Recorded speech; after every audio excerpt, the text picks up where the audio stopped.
Hi guys, it's me, Andrea. Ich bin's, Andrea. Ich werde euch heute mein Erstlingswerk ist es ja nicht für das Pebeo Mixed Media Zeug, sondern ich habe es ja schon auf meinem Journal benutzt letztens, aber ich habe jetzt die großen Flaschen oder diese Flaschen kann man sagen, bestellt und natürlich habe jetzt mehr Farben. So.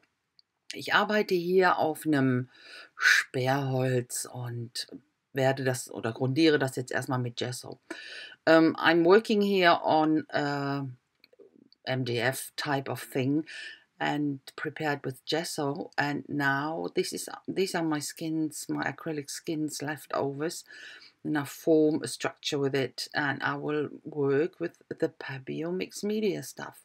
I've done my journal recently, and I don't know if you saw it, but this was the first time I had this trial box from this stuff, and I really fell in love with it. So I ordered the big jars, and now I have far more different colors and and try to work with it. So my idea here was, of course, to have this focal point, my skins, and work around it with the mixed media stuff.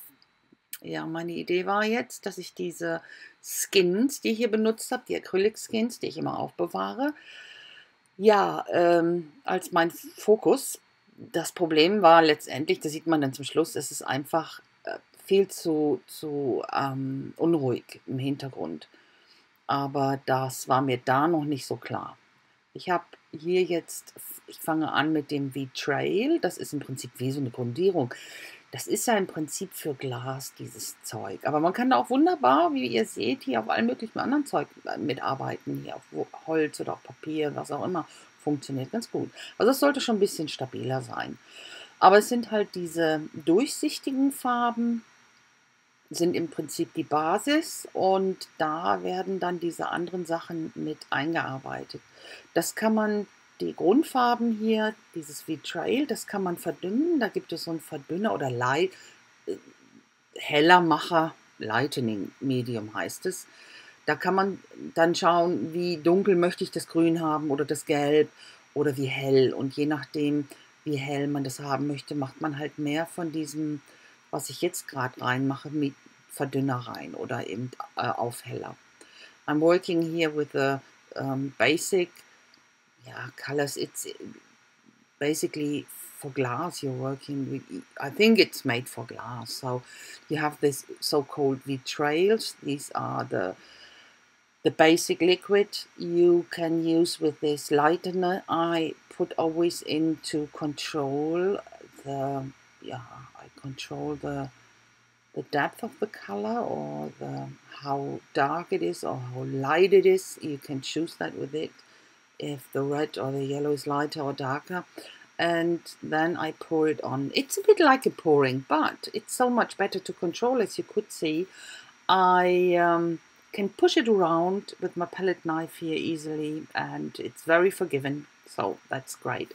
This is, of course, a try. I wasn't sure about if that would work. It wouldn't. It won't. You will see that, because it's far too busy, and my focal point here, my skins are not coming out properly. But yeah, these are the mediums, so-called Fantasia. It's a moon and a prisma. The moon is having this hammering effect, and the prisma is having this honeycomb effect. Und ich arbeite jetzt hier mit diesen sogenannten Fantasiefarben. Das ist einmal Prisma und einmal Moon. Das Moon hat so einen Hammer-Effekt, und das Prisma hat so einen Honeycomb-Effekt. Ja, so ein, wie sagt man, so Honeycomb.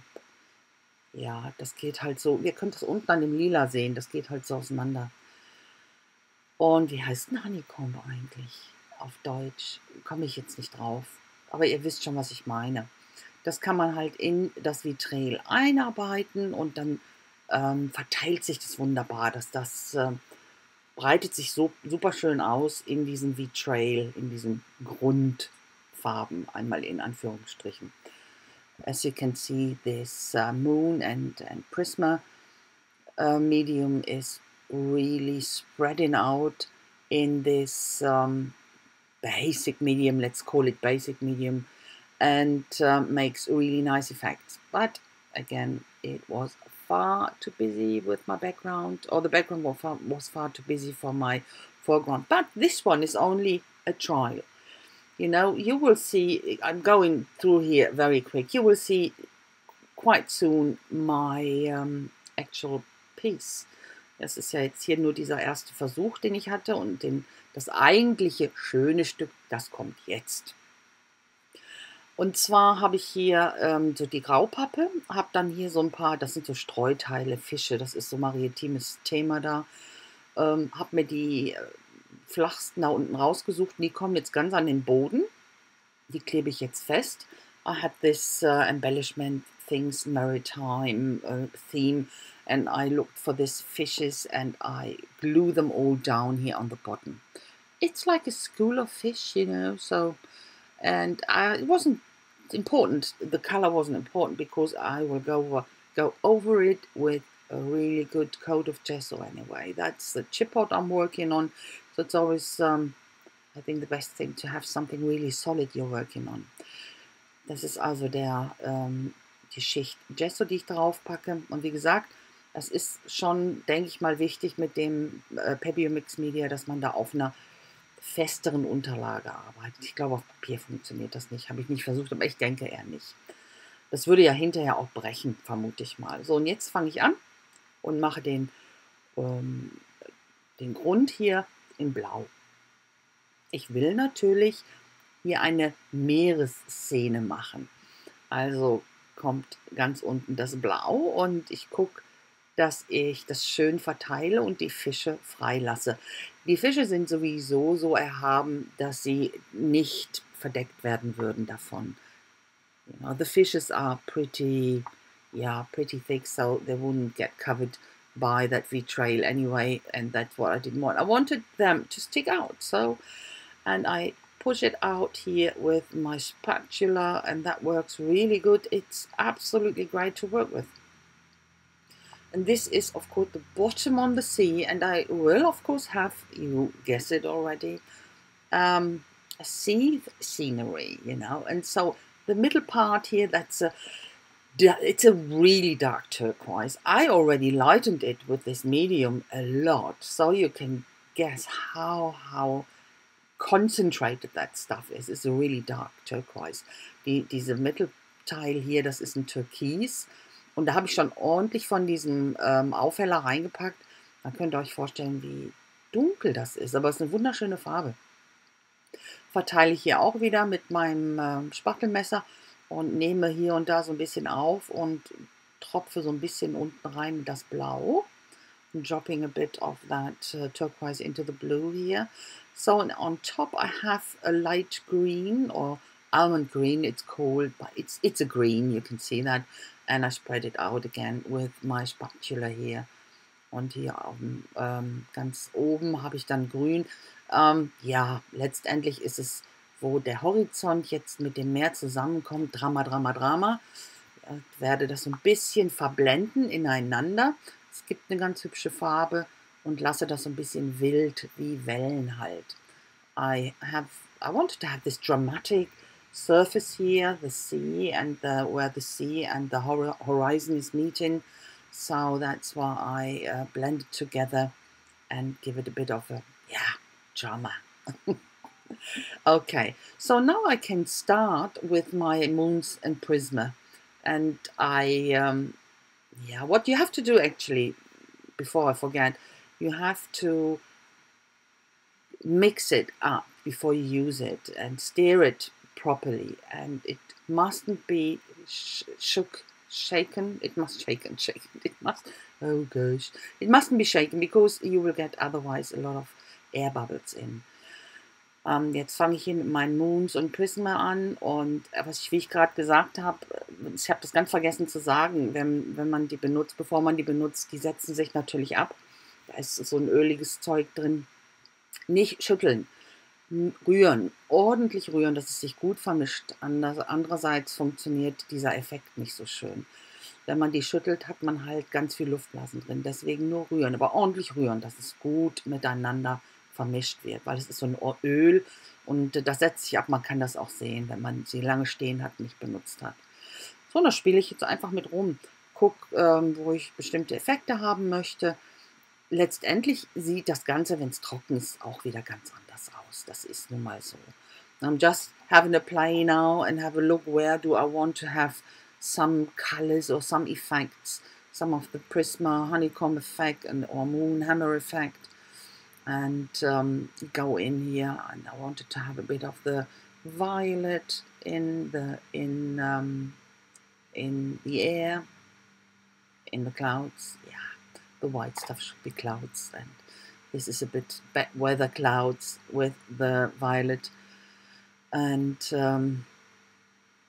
yeah, I'm trying to find out how the stuff behaves actually. You know, you can manipulate it properly, different to the pouring. You know, the pouring is not that forgiving. This is so much easier. You don't have to mix up all the stuff and just open the jar and use it. I really like that. I like that.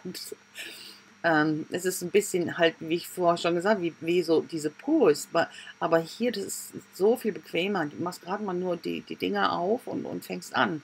Brauchst nicht immer alles zusammenzuschütten und zu mixen und dann deine Farben hast du da in den Töpfen und dann muss, ach, furchtbar.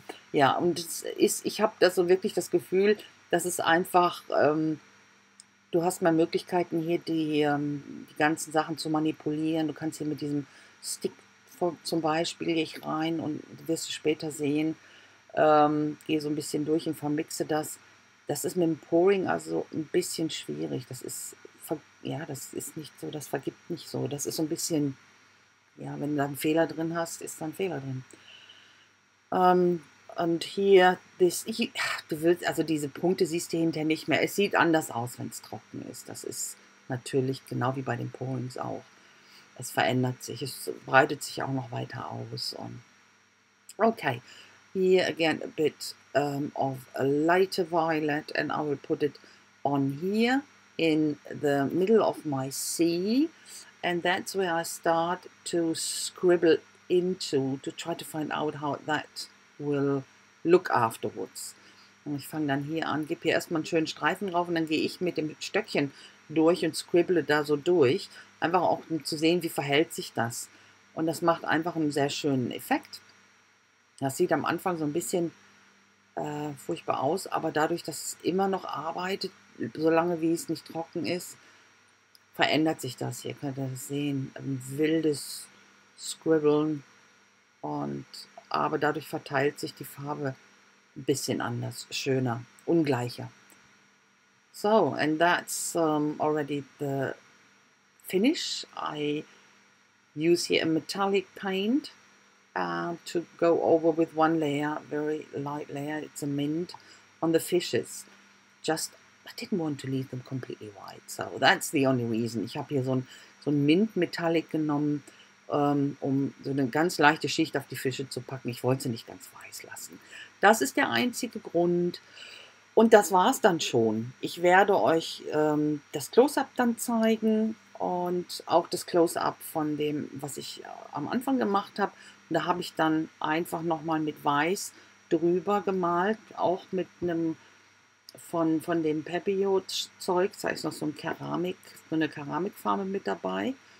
Und das zeige ich euch dann auch. So, hier ist, es ist so trocken, dass man es anfassen kann, aber das braucht sehr, sehr lange, bis es komplett durchgetrocknet ist. Einige Tage bis zu einer Woche. Es kommt halt drauf an, wie dick es ist. Aber hier könnt ihr die Effekte schön sehen. So it is, you will see at the end the close-up from the first piece I made, and you will see there that I used white paint go over the skins to get my focal point a bit more visible. Yeah, it's a ceramic paint I have here with the Pebeo mixed media, so it is okay. Not the best piece, but it was just a try. I really like this sea scenery here, and you can see the effects it makes, and I really like it. And I will definitely make more of that. Problem is, it's really difficult with a camera. It has a lot of reflection. I think it's pretty annoying. So I doubt you won't see a lot of my stuff I make. It might be some pictures or so, but on camera it is pretty difficult. So, or tell me if you liked it and you don't mind the reflection. Wenn euch die Reflexion nichts ausgemacht hat. Ich habe mir überlegt, mit der Kamera ist relativ schwierig, weil da ganz viele Reflexionen immer entstehen, dass ich nicht sehr viel für die Kamera machen werde davon. Vielleicht mal Fotos zeigen hier und da, aber sagt mir ganz einfach, wie es euch gefallen hat, ob euch das egal ist oder nicht. Aber das war's dann schon. Ich danke euch ganz herzlich fürs Schauen und ich hoffe, ich sehe euch bald wieder. Ein Daumen hoch wäre super und wenn ihr teilen wollt, immer gerne. Das wäre toll. So, ich hoffe, ich sehe euch bald wieder. Macht's gut, ciao, ciao, habt eine tolle Zeit. So guys, thanks so much for watching. I hope I will see you soon, and if you want to share it, you think there's someone who's interested in this technique, go for it. It would be so much appreciated. I thank you a lot for watching, and I wish you a fantastic time. Hope I see you soon. Have a great time. Bye guys. Tschüssi Leute. Tschüss.